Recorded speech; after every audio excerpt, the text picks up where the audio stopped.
Hey there, boaters. I'm Captain Stacey Hanrahan, and welcome to Monday's episode of Boaters TV.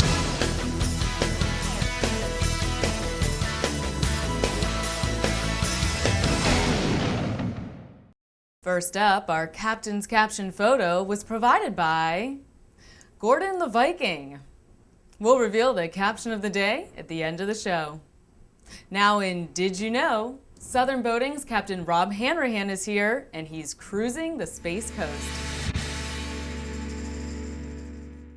Hey there, Captain Stacey. If you're looking for a real blast on the water, try a cruise to the Space Coast.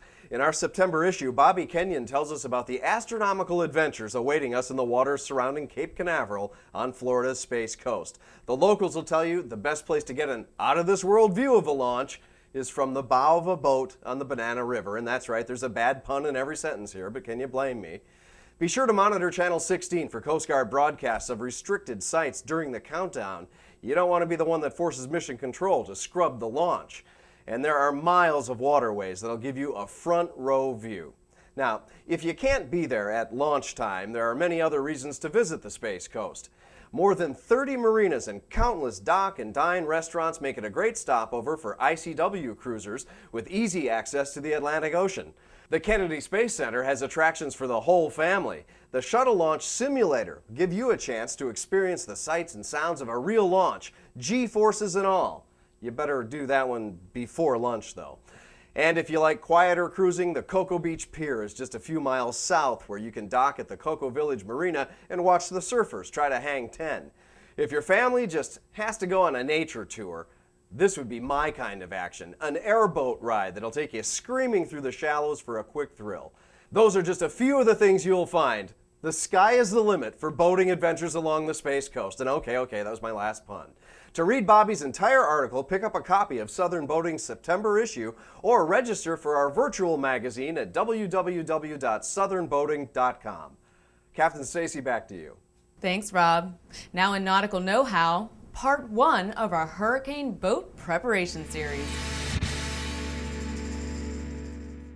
Well, folks, it's hurricane season again, and as a South Florida boater, I hate to even say the H word out loud.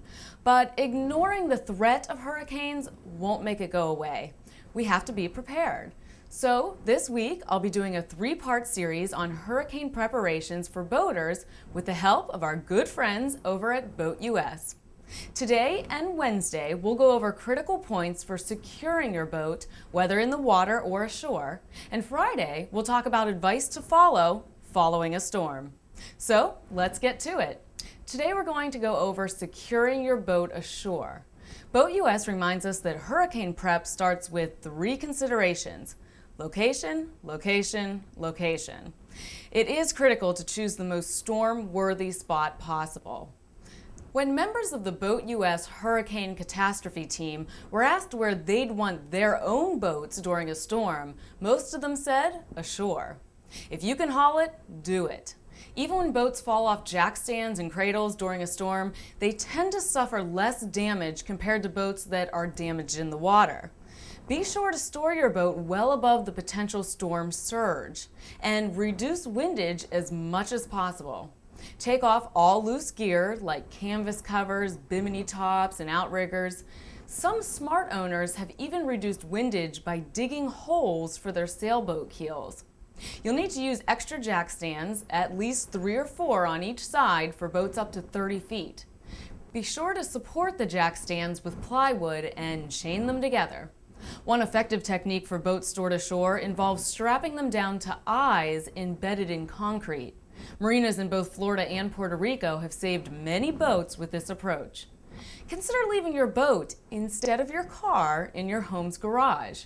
A heavier car will be a much better matchup against high winds than a light boat. Now, if your boat and trailer must be left outdoors, deflate the trailer tires some and block the wheels. Secure the trailer and lash your boat to it. Increase the weight of lighter boats by leaving the drain plug in. You can add water with a garden hose or just wait for Mother Nature to do her thing.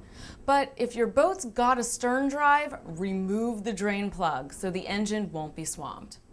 When the boatu.s Hurricane Cat team was asked where they would not want their boat during a storm, almost all of them said on a hoist or lift. Bunk boards break and spill the boats, high winds grind boats against lift motors and pilings. If you must leave your boat on a lift, remove the drain plug. Boats filled with rainwater often collapse lifts. For so much more on storing your boat ashore during a hurricane, including information on high-rise storage racks, go to www.boatu.s.com/hurricanes. And tune in Wednesday when our hurricane series continues with tips on securing your boat in the water. And now it's time to announce this week's poll. Here we go.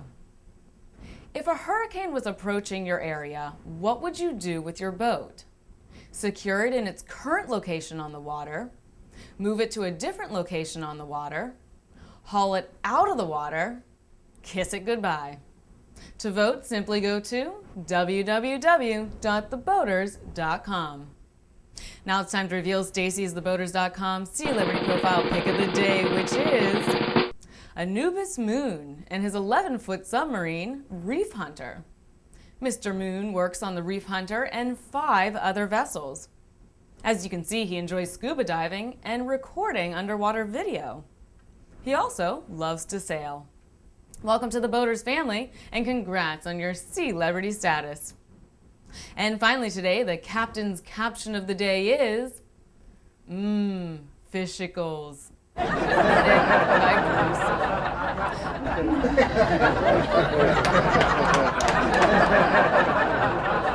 And that'll do it for this episode of the Boaters TV. We'll see you back here on Wednesday.